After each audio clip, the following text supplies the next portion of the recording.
This content had some disturbing visuals. Your discretion is advised.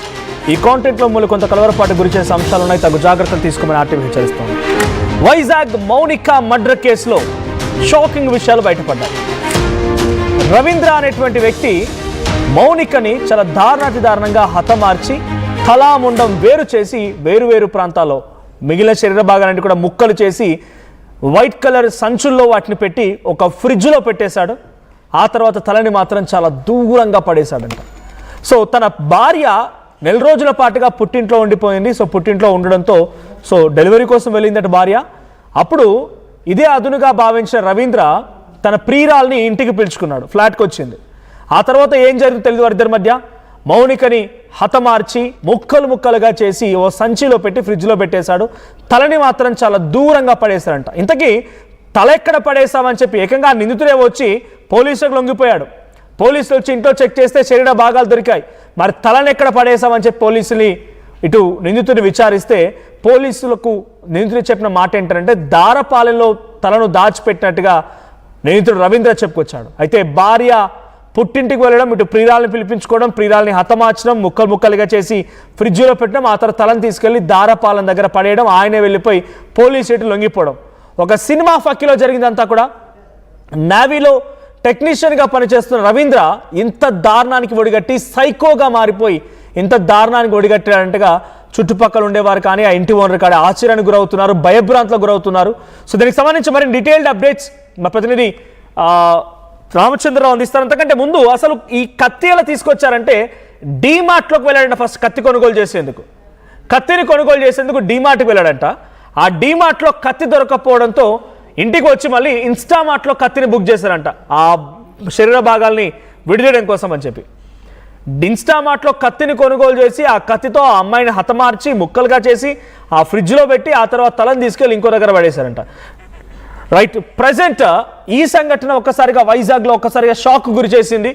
So మౌనికను హత్య చేసినటువంటి ఆ నిందితుడే police లొంగిపోవడం, ఏం జరిగింది ఏంటి అని అడిగితే ఇలా జరిగిందని చెప్పి డబ్బులు అడుగుతూ పదే విసిగిస్తోంది. అందుకే కోపం వచ్చి చంపేశానని చెప్పడం, ముక్కలుగా చేసేసి ఫ్రిడ్జ్లో పెట్టడం, తర్వాత తలను తీసుకెళ్ళి ఇంకో ప్రాంతంలో పడేయడం. ఇవన్నీ చూస్తూ ఉంటే ఎంతటి సైకో అనేది మాత్రం అర్థమవుతోంది. అయితే ఇంతకీ రవీంద్రది ఎక్కడనంటే విజయనగరం జిల్లా రాజాంకు చెందినటువంటి చింతాడ రవీంద్ర నేవీలో టెక్నీషియన్గా పనిచేస్తున్నాడు. సో తన భార్య డెలివరీ కోసం అని పుట్టింటికి వెళ్ళింది. అంతలోనే ఈ అమ్మాయిని ఇంటికి పిలిపించుకొని ఈ దారుణానికి ఒడిగట్టాడు రవీంద్ర. మా ప్రతినిధి రామచంద్రరావు కూడా సిద్ధంగా ఉన్నారు ఫోన్ లైన్లో. రైట్ రామచంద్ర, ఏం జరిగింది అసలు? ఇంత దారుణానికి ఒడిగట్టడం, స్వయంగా పోలీసు వెళ్ళి ఆయన కన్ఫెస్ చేయడం, తలెక్కడ పెట్టామంటే పలానా చోట పెట్టానని చెప్పడం, ఆ తర్వాత శరీర భాగాల్ని ముక్కలుగా విడదీసి ఆయన ఫ్రిడ్జ్లో పెట్టడం, ఆయన ప్రవర్తన అంతా చూస్తుంటే జనరల్గా సినిమాలో జరుగుతుందేమో అనుకుంటాం, కానీ రియల్ లైఫ్లో జరిగింది. ఒక దారుణానికి ఒడిగట్టింది. ఈ సంఘటనకు సంబంధించి చుట్టుపక్కల ప్రాంతాల వారు ఏం చెప్తున్నారు, పోలీసు ఎటువంటి ఇన్వెస్టిగేషన్ చేస్తున్నారు? మనోజ్, మీరు నేను ప్రజలు మాత్రమే కాకుండా ఇండియన్ నేవీ కూడా ఈ రకంగా ఎందుకు జరిగింది అనే అంశంపై కూడా విచారణ చేపట్టే క్రమంలో ఇప్పుడే నేవీ అధికారులు నలుగురు కూడా నేనున్న ఈ గాజువాక పోలీస్ స్టేషన్ కి రావడం జరిగింది. ఈ గాజువాక పోలీస్ స్టేషన్ పరిధిలో ఉన్న ఎల్వి నగర్ ప్రాంతంలో కీర్తి ఎన్క్లేవ్ 1 లో నిందితుడు రవీంద్ర నివాసం ఉంటున్నాడు. దాదాపు ఏడాది కాలంగా వీరు నివాసం ఉంటున్న దశలో భార్య డెలివరీ కోసం ఇటీవల కాలంలో పుట్టింటికి వెళ్ళింది. అంటే దాదాపు ఏడాది కాలంగా ఆమె పుట్టింట్లోనే ఉంటుంది. ఈ మధ్య డెలివరీ కూడా అయినట్టు ఒక సమాచారం. అయితే దానిపై స్పష్టత రావాల్సిన పరిస్థితి. అయితే ఇటీవల ఈ ఎవరైతే హత్యకు గురయ్యారో ఆమె విశాఖలోని కైలాసపురం దగ్గర ఉన్న శాలిగ్రామపురం అనే ప్రాంతానికి చెందిన వ్యక్తి. ఆమెను మౌనికగా గుర్తించడం జరిగింది. ఈ మౌనికకు లక్కీ అని కూడా పిలుస్తారు. ఇది సహజంగా ఏదైనా పార్టీలు ఉంటే దానికి హోస్ట్ చేసే క్రమంలో అక్కడికి వెళ్తుంటారు. వెల్కమ్ డ్రింక్స్ ఇవ్వడం, అతిథులను పిలవడం, ఇట్లాంటి అంశాల్లో ఆమె కొంత మంచిగా ఉండడం కాకుండా కొంత అందంగా కూడా ఉండడంతో కొంత ఎక్కువగా కూడా ఆమె అందరితో మంచిగా ఉండే పరిస్థితి. అయితే తాజాగా పోలీసుల విచారణలో అంటే నిన్న సంఘటన దాదాపుగా మధ్యాహ్నం 1 గంట సమయంలో ఎవరైతే రవీంద్ర ఆమెను ఫోన్ కాల్ చేసి ఇంటికి రప్పించారు. అపార్ట్మెంట్ లోని ఫస్ట్ ఫ్లోర్ లోని 101వ నంబర్ గదికి తీసుకొచ్చారు.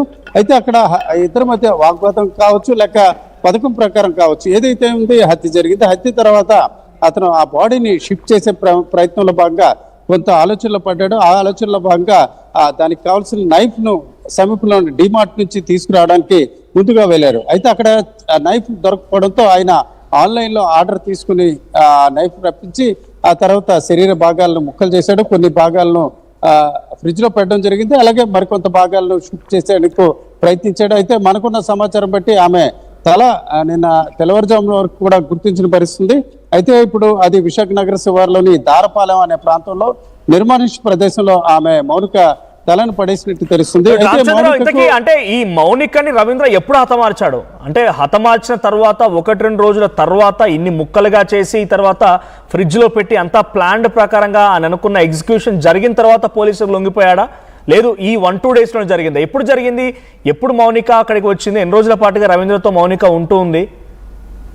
అంటే ఇది చాలా కాలంగా జరిగిన సంఘటన మాత్రం కాదు, ఇది పరిచయం మాత్రం చాలా కాలంగా జరిగినప్పటికీ హత్య అనంతరం పరిణామాలన్నీ కూడా ఒక్క రోజులోనే జరిగినట్టు పోలీసులు నిందితుడు చెప్తున్నాడు. అయితే ఎంతవరకు నిజం అన్న విషయంపై ఇప్పటికే సీసీ ఫుటేజ్ ను కొంత తీయడం జరిగింది. అయితే సీసీ ఫుటేజ్ బయట మీడియాకు రాకుండా సీసీ ఫుటేజ్ తీసుకున్న తర్వాత పోలీసులు దాన్ని బ్లాక్ చేయడం జరిగింది. మనం కూడా అక్కడ ఆ ప్రాంతం ఏదైతే కీర్తి అపార్ట్మెంట్ ఎన్క్లేవ్ లోకి మనం వెళ్ళడం జరిగింది, వారికి అపార్ట్మెంట్ వాసులు కూడా ఉన్న పరిస్థితి. అయితే మనోజ్, మనకున్న సమాచారం బట్టి నిన్న ఉదయం ఆమె అపార్ట్మెంట్ కి రావడం జరిగింది.